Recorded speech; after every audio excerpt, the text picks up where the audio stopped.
time now as labor for decades.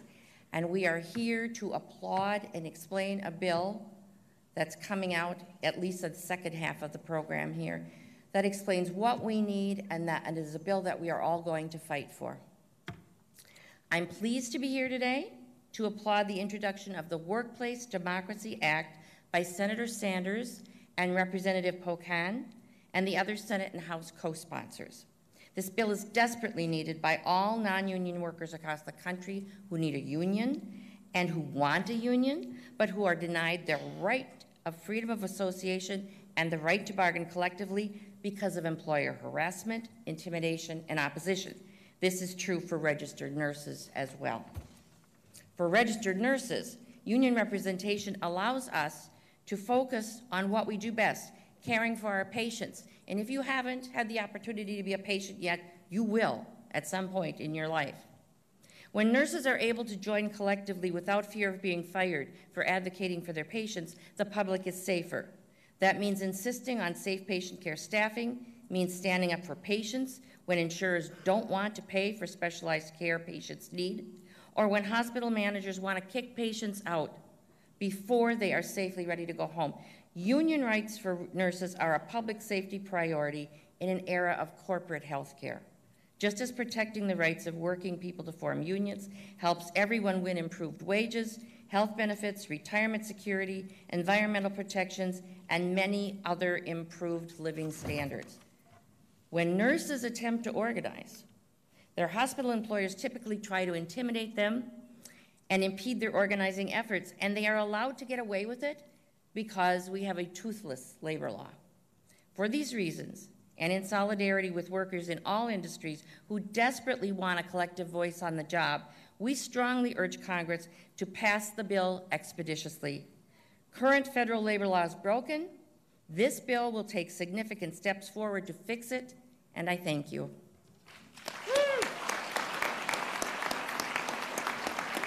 Good morning, brothers and sisters. Good morning, brothers and sisters. My name is Joseph Givargis. I'm the Executive Director of Good Jobs Nation. Our mission is simple. We hold the president, whether Democrat or Republican, accountable to America's working class.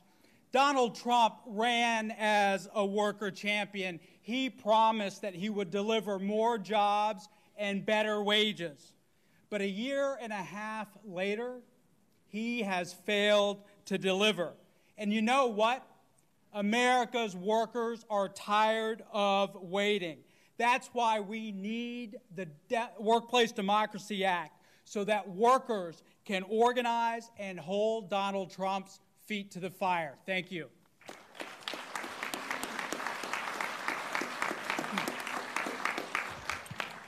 Good morning. My name is Jose Ramirez from Aurora, Illinois, a former truck driver for XPO Logistics. In October 2016, my coworkers and I decided we needed a voice and respect on our job. We organized with the help of the Teamsters Union and won our election.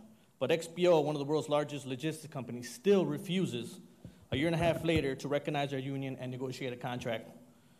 Now, XPO has fired me to scare and intimidate my coworkers. We played by the rules. XPO didn't. Thank you.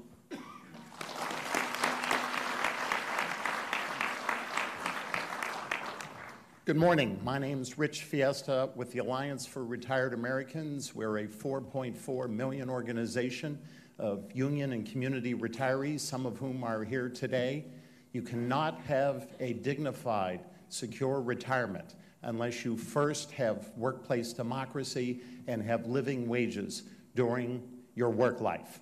The guarantees of Social Security and Medicare are there because unions fought for them, and not only fighting for them, fought for fair wages and benefits in their working life. So as I stand here today before you in a union-made suit of clothes, I want to tell you retirees need this legislation as much as working people. Thank you. Good morning. My name is Rocio Sáenz, and I'm with SEIU, Executive Vice President, and I'm here representing the 2 million members in SEIU who every day they provide health care for our families. They teach our kids. They clean and secure buildings and airports. And also, they serve the public as a dedicated public servants, our communities. And also the millions who are uniting with the 5 for 15. Union jobs are good jobs that boost families and make the entire neighborhood and our community stronger. We are not going to let anything to slow us down or to stop us to make sure that we continue to fight for union jobs.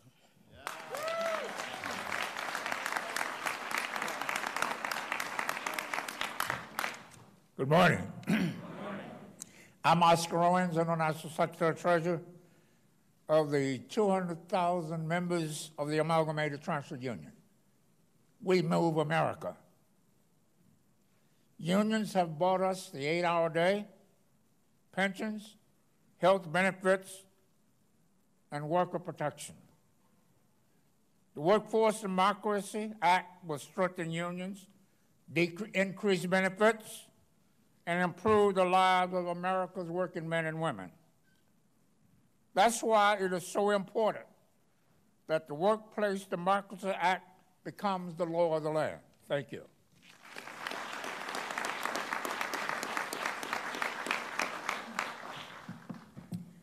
Good morning. My name is Jeanette Lathrop, and I am with the National Employment Law Project. We are an organization that advocates for low-wage workers, and so we understand the importance of building worker power, and we enthusiastically support the Workplace Democracy Act. We believe that this act will give workers the tools they need to come together in strength, to have a greater voice in the workplace, and to bargain for better wages and benefits. Thank you.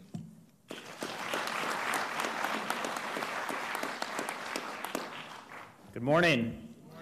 I'm Mark Egan with the National Education Association, proudly representing 3 million educators across the country. Unions have always been the best pathway to a voice in the workplace for workers, including educators, and for educators that means for their students, and a path to higher wages. We proudly support this legislation. Buenos días. My name is Hector Sanchez, and I'm the Executive Director of LACLA, the Labor Council for Latin American Advancement.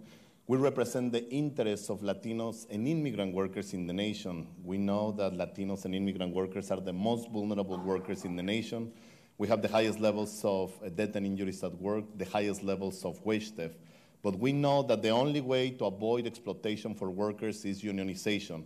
And that's why we're here to organize, and to support this important legislation. Sí se puede.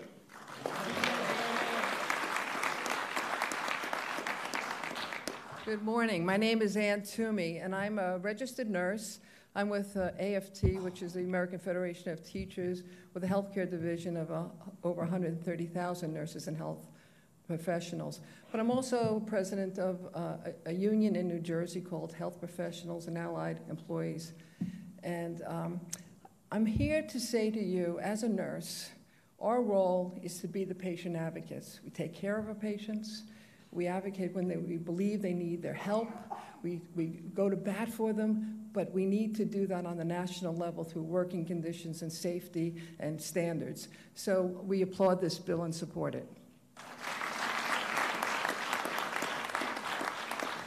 Good morning, brothers and sisters. Good morning. I'm J. David Cox, president of the American Federation of Government Employees, the 700,000 people that proudly bring you Social Security, veterans health care, and all government services, as well as D.C. city government employees.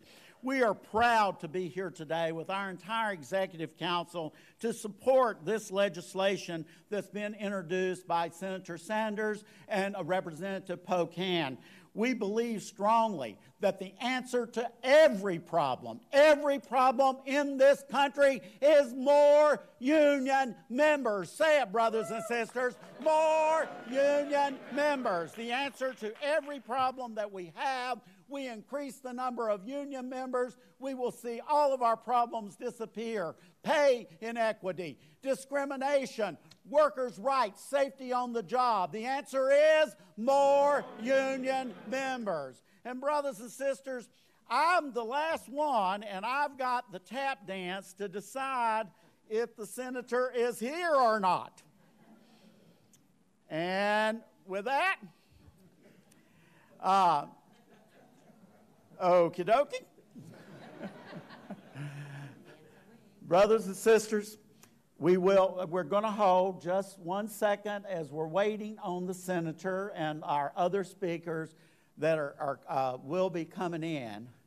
But the one thing that I know about the union is solidarity forever. Come on, brothers and sisters. Stand up. Show it. Solidarity forever, for the union makes us strong. One more time. Solidarity forever. Solidarity forever. Solidarity forever, for the union makes us strong.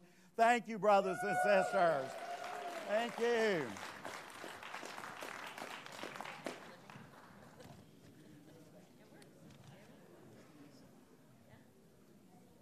Okay.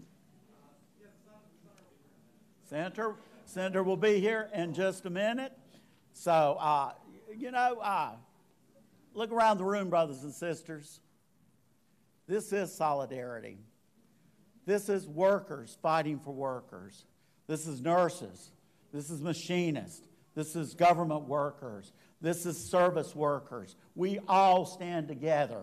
An injury to one is an injury to all. And we're so thankful to have people like Senator Bernie Sanders, Representative Pocan, that's standing up for workers and fighting for workers. We need more of that in the United States Congress. I am one of these people that's going to work night and day to see that we have those type of representatives that's going to be fighting for workers. And so we're holding for about a minute or so here. You can't blame me because I'm sticking with the union, y'all. I'm definitely sticking with the union because the union is what it's all about. And we're looking here, and I see a few folks coming up this way, and we're going to be ready to roll here in just a second.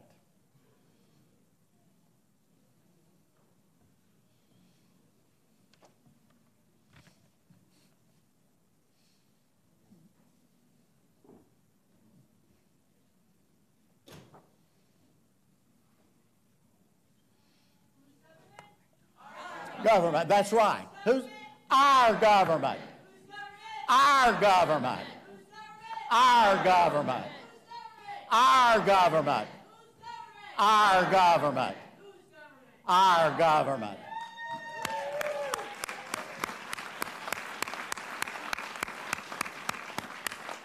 See, I can tell I'm out with union folks. You know how to have a union rally.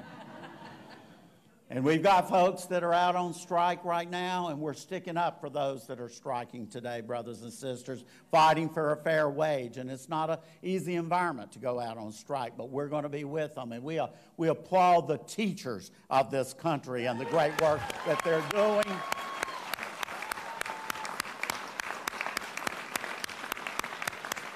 I have the ability to read and write, and everything about me I owe to a teacher, a public education, public school teachers, brothers and sisters. That's what it's about. So those are the things that are very, very important to us. Now, I know somebody else, the sister over here, knows a good union chant. Now, somebody on this side's got to come up with another good union chant. What time is it? Union time. What time is it? Union time. What time is it? Union time. What time is it? Union time. You better believe it's union time, and it's union time all over this country. How many of you have been out trying to organize a new union member within the last week, month or so? More union members. I love my brother. Said, organize, organize, organize. That ought to be our battle cry every day of our life. Organizing more workers, fighting for workers, and yes, fighting for those that are not making $15 an hour, brothers and sisters. fighting for health care for all, fighting for everything, for all people. And that's the job of our unions. That's the job that we are all committed to do.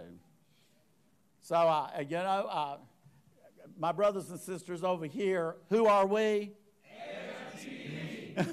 All right, what do you call out? Who are you? Who are you? Teamsters. Who are you? Retirees. Who are you? HEU. All right, who are you? All right, who are you? NEA. All right, who are you? LACLA. All right, who are you? All right, who are you? All right.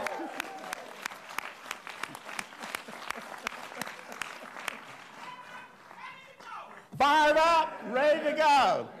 Fired up, ready to go. Fired up, ready to go. Fired up, ready to go. Fired up, ready to go. Brothers and sisters, it is my honor to introduce two of the greatest members in the United States Congress and Senate, our friend, Senator Bernie Sanders, Representative Pocan. Oh, thank you, Senator. Thank you. Thank you very much. Thank you. Please. Thank you all very much for being here in Washington today.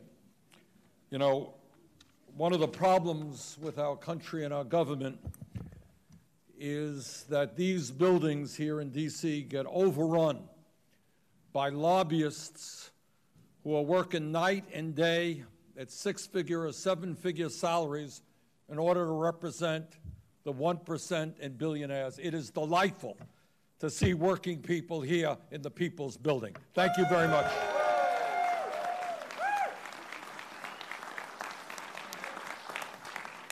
Let me thank Senator Gillibrand, who I gather had to leave. We have a vote in a little while. Congressman Mark Pocan, Bob Martinez, President of the Machinists.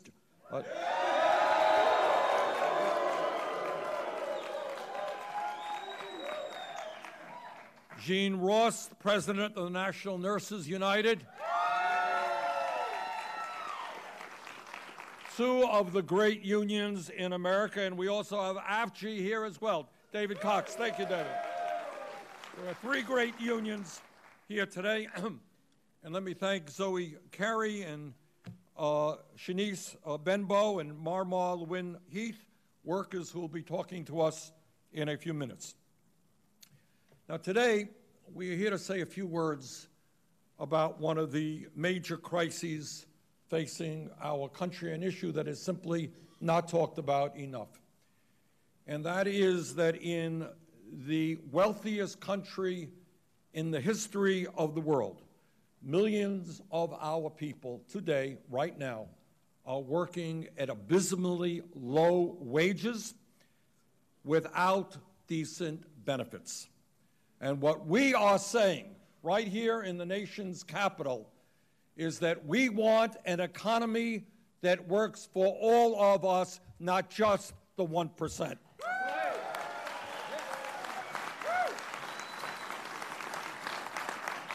Now, let me just say a few words about where we are in the economy today. Unemployment, reasonably low. Official unemployment is 3.9%.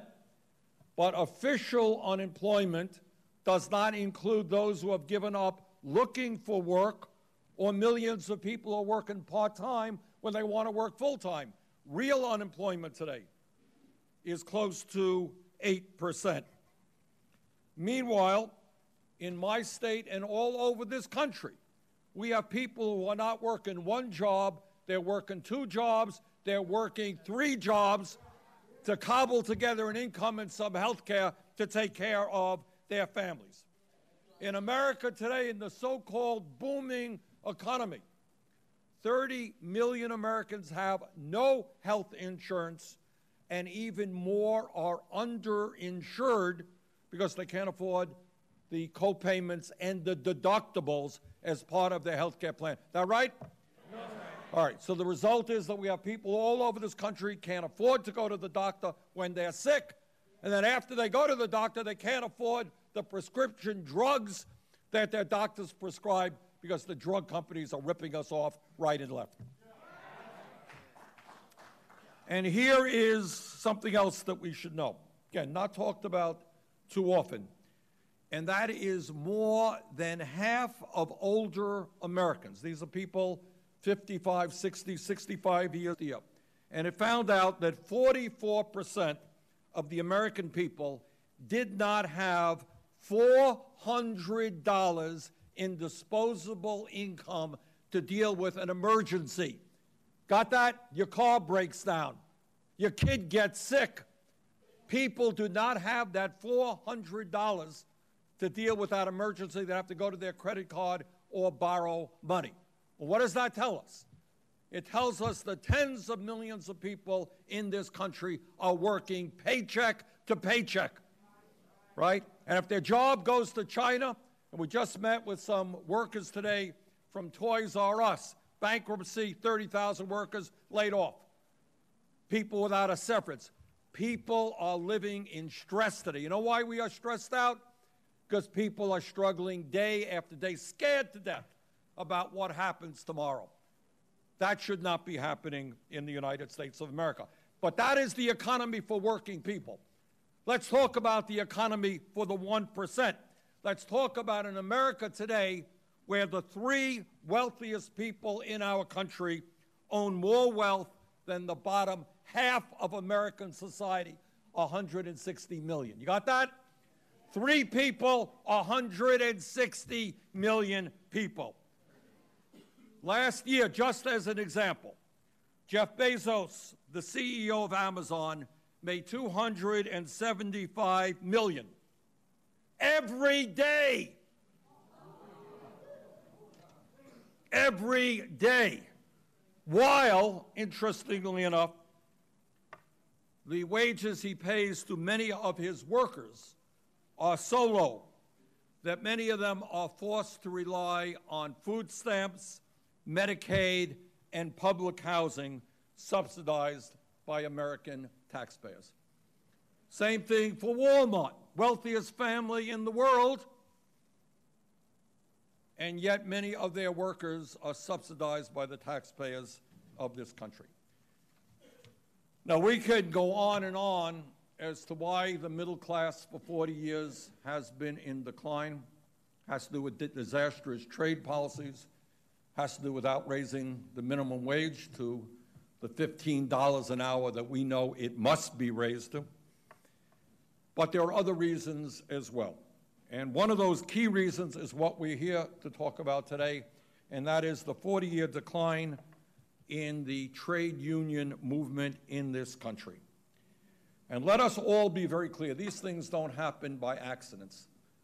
Corporate America understands that when workers become organized, when workers are able to engage in collective bargaining, they end up with far better wages and benefits than non-union workers. That's right.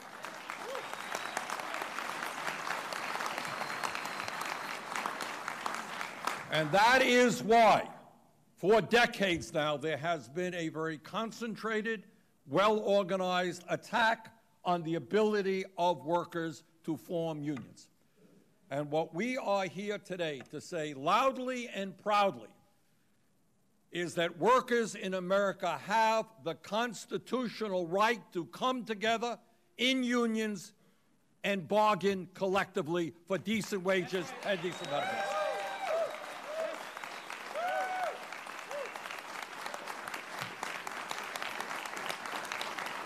And I want to tell you something that I'm sure you know, that as the middle class becomes squeezed, more and more Americans understand and become sympathetic to trade unions in this country. Today, the last poll that I saw, 61% of Americans believe in trade unions. Now, what we are here today to say is that we are going to end the corporate efforts to make it virtually impossible for workers to form unions.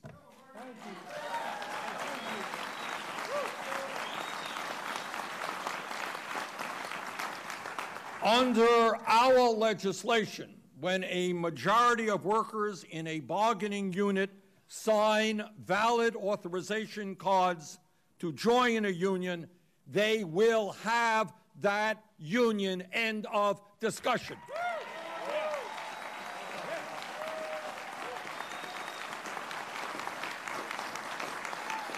We are sick and tired of seeing people who are fighting for a union get fired.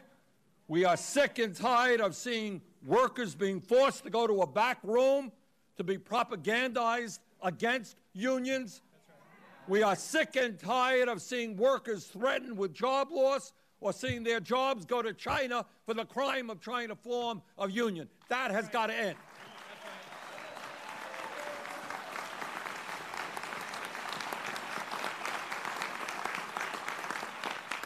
Under our legislation, companies will not be allowed to deny or delay a first contract with workers who have voted to join a union.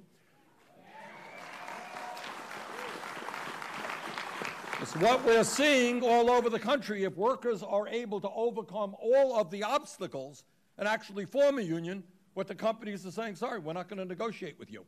And that has got to end. Under our bill, right to work laws, right to work for less laws, will be repealed, and states would have to respect the rights of workers.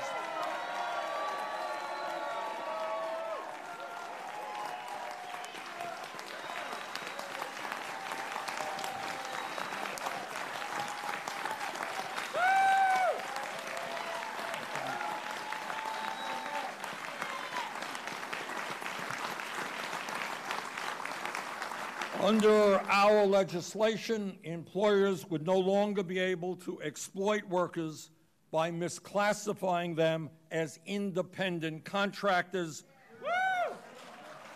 or deny them overtime by falsely claiming them as supervisors. And under our legislation, workers would have the right to know when their company spends millions of dollars running anti-union campaigns. So, brothers and sisters, what we are here to say is that we recognize the pain that so many American workers from coast to coast are experiencing.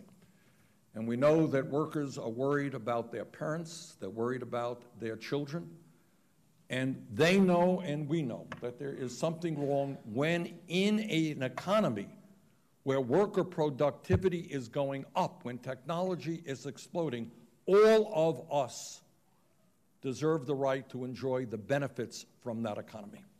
And that's what this is about. This is nothing radical.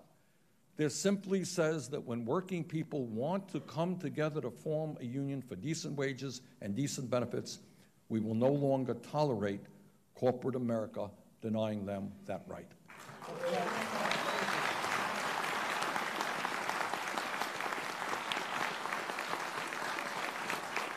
So, I think Senator Gillibrand here? Right here. There she is, Kirsten Gillibrand, New York State.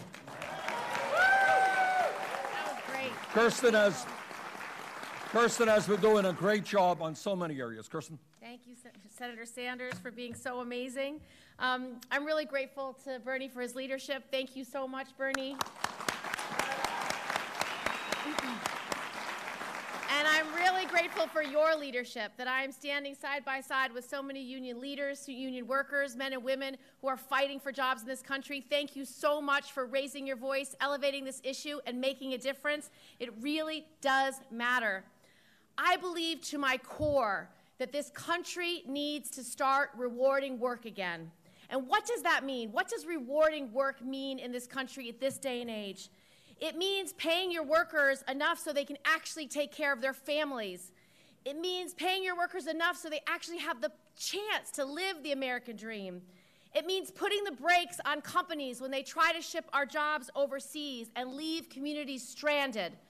It means giving hardworking men and women the means to save for retirement, maybe take a vacation once in a while, and take time off when, God forbid, something horrible happens to one of their family members.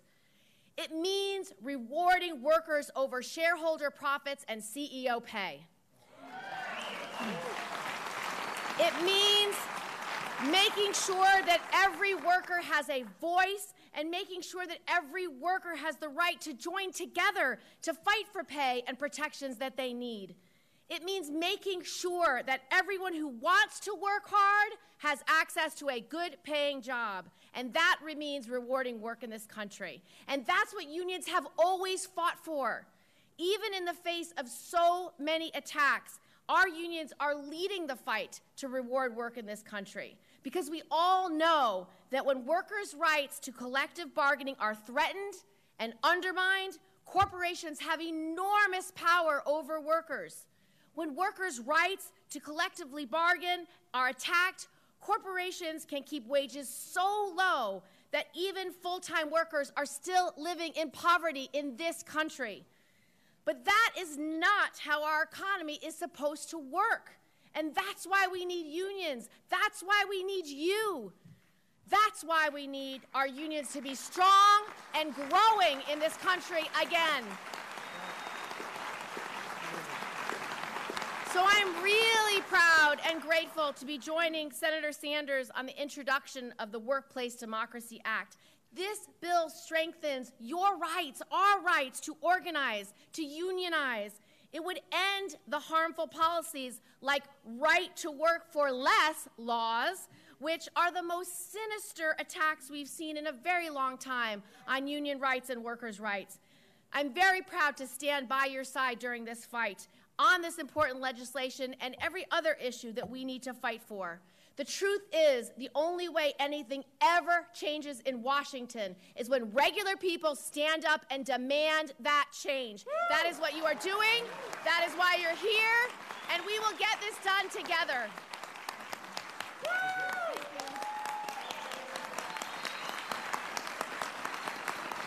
Thank you, Senator Gillibrand. We're going to have to pass this in the Senate. We're going to have to pass this in the House, and our lead sponsor in the House is Senator Mark Pocan of Wisconsin. Mark? Thank you. And thank you to Senator Gillibrand.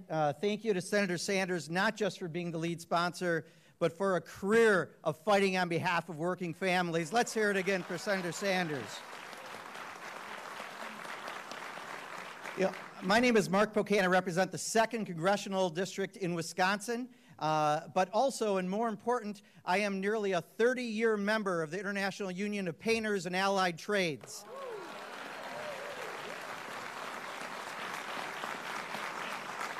And I am not here and the lead sponsor in the House because of that.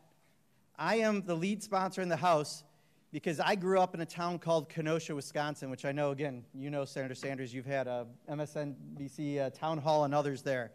In Kenosha, when I grew up, 14,000 people out of 70,000 used to make cars and were UAW members and had good family-supporting wages. And about an hour away is Janesville, which is the birth town of another guy you might recognize, Paul Ryan. That always happens, just so you know. 9,000 people used to make cars and car parts in Janesville, but no one does today. Now in southeastern Wisconsin, the biggest distributor that has jobs advertises up to $12.75 an hour. That's less than the parents made 3 decades ago. That's why I wanted to introduce this bill in the House of Representatives. You know, Donald Trump, when he won Wisconsin and Michigan and Pennsylvania, he did so because of a couple reasons. He properly observed that the economy was rigged, which I believe I heard from another person who ran for president a little before that.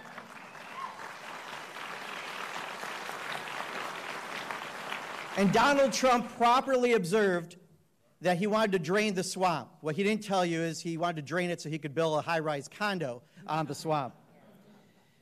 But we need to do more to support the working families of this country, because all too often the laws that come out of this town are rigged against working people. When organized labor was at its strongest, think about what we have. We have child labor laws because of organized labor. We have workplace protections because of agencies like OSHA. We have an 8-hour workday because of the efforts of trade unions. We have weekends, employer-provided health care, a minimum wage, unemployment compensation, Social Security, family and medical leave, all because of labor unions.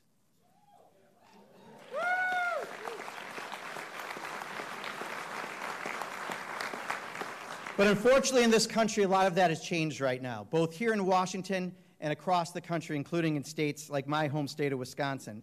We've seen right-to-work laws, prevailing wage attacks on how union dues are collected. That's why we've introduced the Workplace Democracy Act. Because by introducing this, we can make sure that a worker has a right to a voice in their workplace to protect their families through fair pay and safe working conditions. That a simple majority will allow you to form a union, to have timely elections, and to ban right-to-work laws across this country.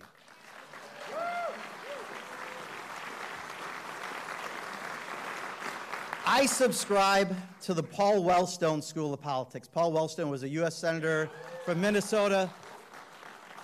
The saying he said, which I just printed on bumper stickers for my campaign, Bernie, is, "We all do better when we all do better."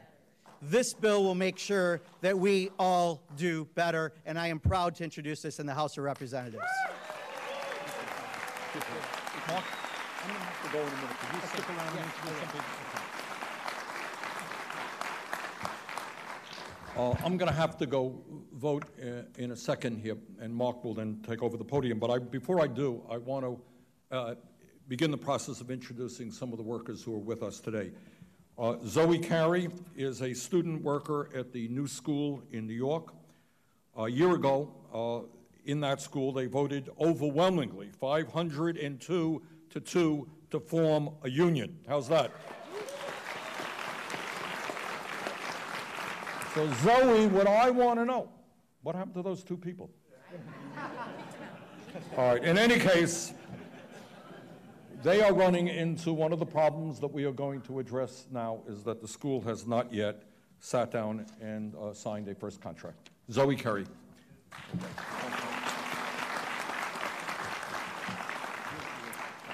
My name is Zoey Kerry, and I'm an academic student worker at the New School in New York City.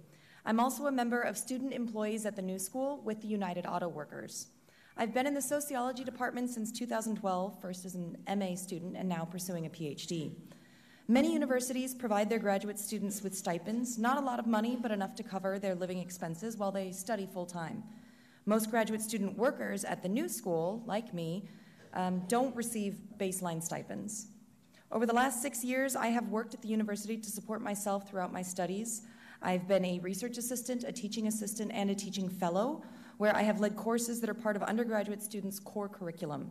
On average, I have had 3 to 4 jobs each semester, usually amounting to more than 40 hours a week. And that's on top of a full-time study load, which includes coursework, being in class, doing my own research and writing, and participating in the academic life of the university. These jobs have never come with sick days or with health insurance. My coworkers and I formed a union because we wanted better conditions for both work and learning at the New School.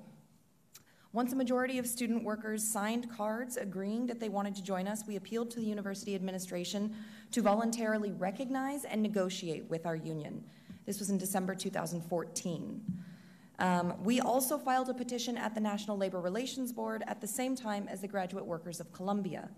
At that time, private universities were not bound by the NLRB to recognize student worker unions at private universities. But student unions were recognized at many public universities, including the University of California, the City University of New York, the University of Washington, and the University of Michigan.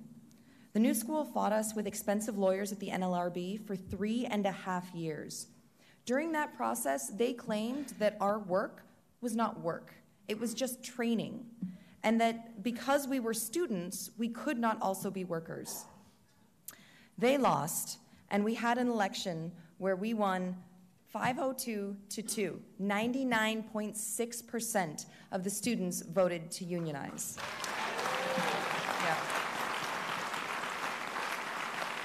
In September, we elected a bargaining committee and began negotiating. We've made substantial progress on non-economic demands, agreeing on significant provisions against workplace harassment and robust grievance procedures. But the new school administration has been dragging their feet on wages and other economic benefits. We offered concrete economic proposals in December, and it took over 4 months for the administration to respond with insulting, minimal proposals. Their proposal included raises that were lower than what workers had received in the previous 2 years and health care benefits available to almost none of us. With the administration refusing to budge, our bargaining committee set a strike deadline that passed yesterday. Though we are currently on strike, our bargaining committee continues to be available for negotiations, and we remain hopeful that we will be able to reach a tentative agreement this semester. All we want is to be secure and to be able to focus on our studies. This means a living wage, job stability, and other important benefits like health care and child care. We're part of a national movement of academic workers that want decent pay and recognition for the important work we do for our institutions, teaching, researching, grading, and advising students. We see the connection between our unionization efforts at Harvard, at Columbia, at the New School, at Cornell, and the incredible contract wins that followed strikes in West Virginia, Oklahoma, and Arizona.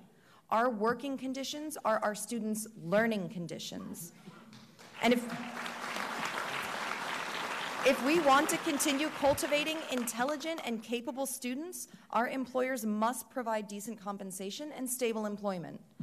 And for academic student workers bargaining our first contracts, it shouldn't take over 9 months to reach these agreements. Thank you. Thank you. I think we have some folks from Good Jobs Nation in the house, right? And we have another worker we're going to hear from, Shanice Benbow, who's faced intimidation and retaliation for trying to organize workers at the Pentagon who serves food to our nation's military leaders. Let's hear it for Shanice Benbow.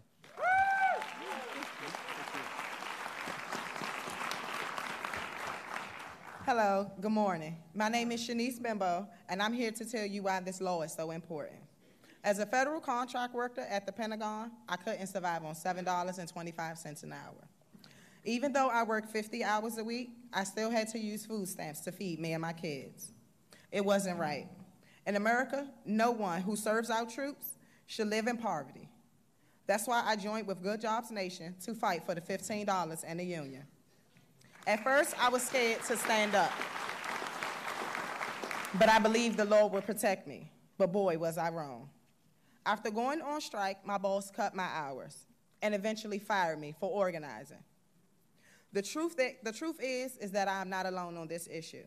Everyday workers all over the USA face retaliation, intimidation, and termination when we go to unionize. This is why the Workplace Democracy Act is so important. It will fix our broken labor laws and protect our rights to unionize. Workers deserve living wages, and we also deserve unions, and we want it now. Thank you.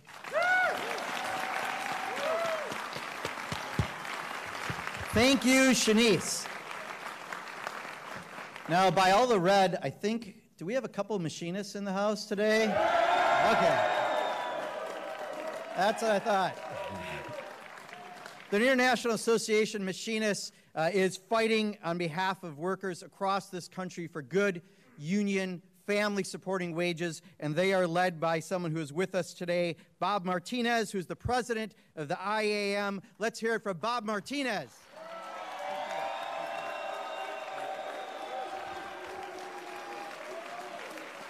Thank you. Thank you. As he asked, good afternoon. Are the fighting machinists in the house? Couldn't quite hear you. The fighting machinists in the house?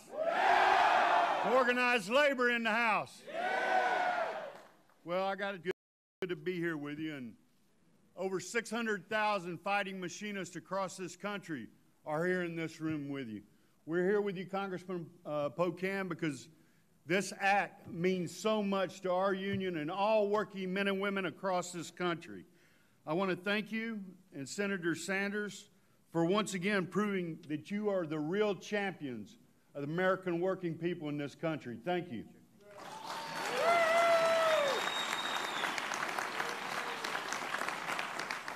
Just a few days ago, our union turned 130 years of proud fighting machinists in this country.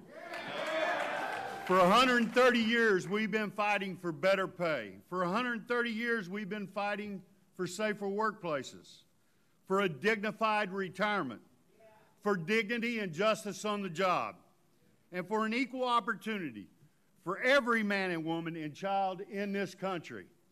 The fighting machinists fight for our values from the railroad pits to the factory floors to the aircraft assembly lines.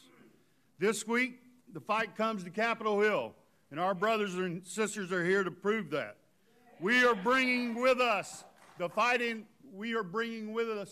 fight of all of our membership this week. Are we not, sisters and brothers? We are here because we know that unions strengthen democracy. We are here because unions mean freedom and a better life for all working families in this country, for our children's families, and for all families. I, like many that are here today, am a third-generation machinist, and I am here because the union put a roof over my family's head, put food on the table, and allowed my dad and my grandfather to retire with justice and dignity.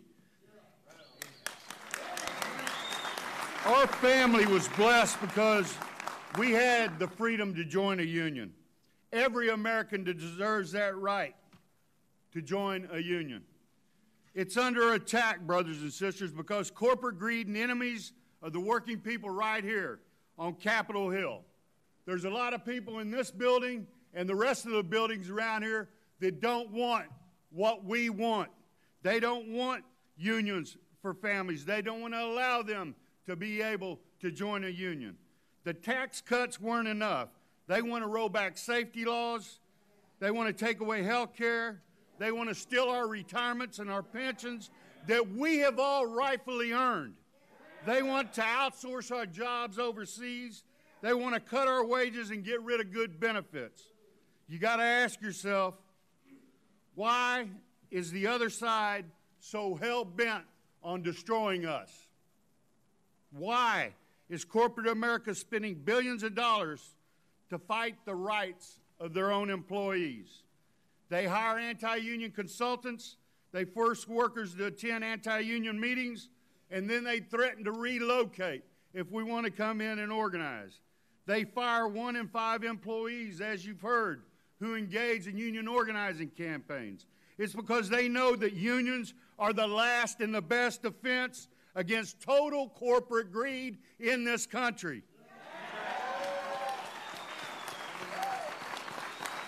We must say no to this anti-American agenda. We must put an end to this rigged system. We must demand freedom in the workplace for all workers. The Workplace Democracy Act levels the playing field, sisters and brothers. It will eliminate right to work for less laws. It will say that 50% of workers sign a card saying that they want a union. They start negotiating now, and they get a contract. It will require employers to disclose how much money they spend on anti-union campaigns. It will give unions a fair chance to dispel this anti-union myth. The Workplace Democracy Act will restore the right of every American to join together for a union, whether you live in Vermont, Wisconsin, North Carolina, Texas, wherever you live. Are we ready to fight for justice on the job, brothers and sisters? Are we ready to fight for unions? Are we ready to strengthen democracy? Are you ready to fight for the Workplace Democracy Act? God bless you and thank you all.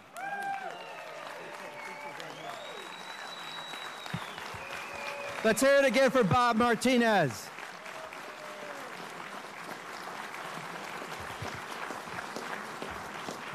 Thank you, President Martinez, and to another 130 years for your union. Finally, we'd like to introduce Marmar Lewinheath, a nurse from Maryland who's worked hard to organize nurses at Holy Cross Hospital and has faced an employer who's spent millions hiring anti-union consultants and waging an anti-union campaign. Let's welcome Marmar to the stage here.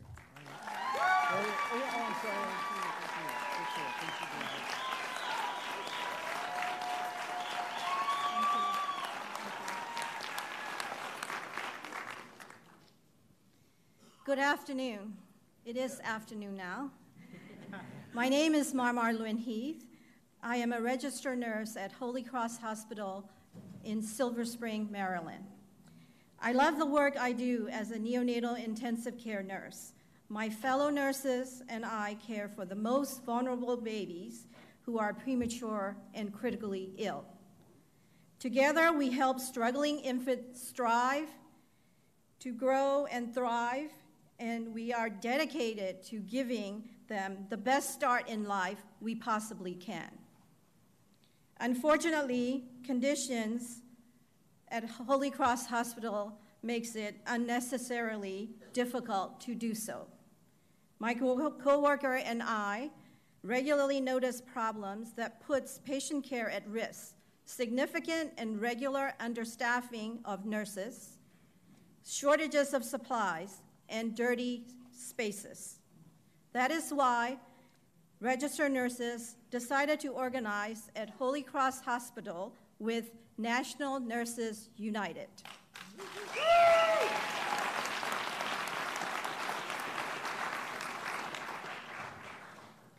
Management responded by unlawfully threatening, coercing, and interrogating nurses, trying to impede our rights to form a union. The hospital spent large sum of money on the union buster, the money that should have gone to patient care. Although we won the return of one of our colleagues who was unlawfully terminated, labor law has proven us weak and toothless. Under current laws, management and their paid union busters are free to attack us.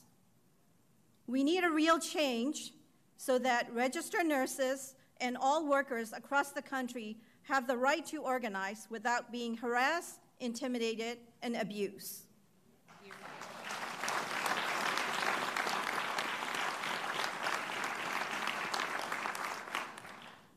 The Workplace Democracy Act is a bold step towards realizing our right to form a union.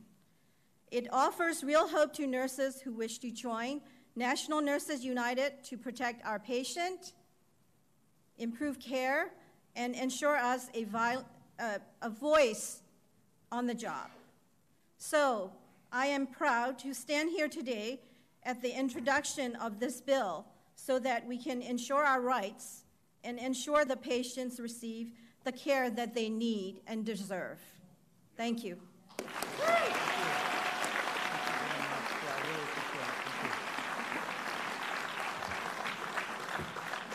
So thank you, brothers and sisters, for being here today. I want to thank all the unions and other organizations who are here today.